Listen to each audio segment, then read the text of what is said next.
অনেক সময় রুগীরা আসেন আমাদের কাছে এবং বলেন, ডাক্তারবাবু আমার তো গত কয়েক মাসে বারবারই ডায়রিয়া হলো এবং আহ, বারবারই আমাকে অ্যান্টিবায়োটিক খেতে হয়, তাও তো আমার ডায়রিয়া সারছে না। এখানে একটা কথা খুব পরিষ্কার বলা দরকার, যে পেটের অসুখ বা এই যে ডায়রিয়া, লুজ মোশন, এটা কিন্তু বেশিরভাগ ক্ষেত্রেই ভাইরাল অরিজিন। মানে ভাইরাল কোনো ইনফেকশনে হতে পারে, কোনো হাই প্রোটিন ডায়েট খেলে হতে পারে, ইনডাইজেশন থেকে অনেক সময় একটু লুজ মোশন হতে পারে।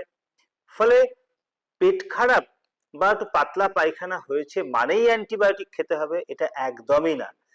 বরঞ্চ যদি আমি অপ্রয়োজনে অ্যান্টিবায়োটিক খাই, তাহলে আমাদের পেটের মধ্যে, কোলনের মধ্যে যে ফ্রেন্ডলি ব্যাকটেরিয়া থাকে, যেগুলো আমাদের শরীরের পক্ষে উপযোগী, উপকারী, সেগুলো মারা যায়। তার ফলে লং রানে, লং টার্মে কিন্তু আমাদের পেটেরই ক্ষতি হয়।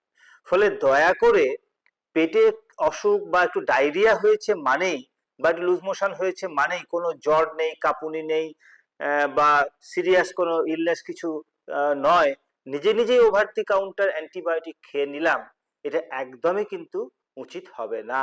বরঞ্চ আপনারা একটু ওআরএস খান, নুন চিনি জলের শরবত বা ওআরএস, একটু রেস্ট নেওয়া, একটু ডায়েটারি মডিফিকেশন, মানে খাবারে একটু প্রোটিন জাতীয় অংশ কম খান, একটু রেস্ট নিন, দেখবেন তাতেই কিন্তু বেশিরভাগ ক্ষেত্রেই ঠিক হয়ে যায়।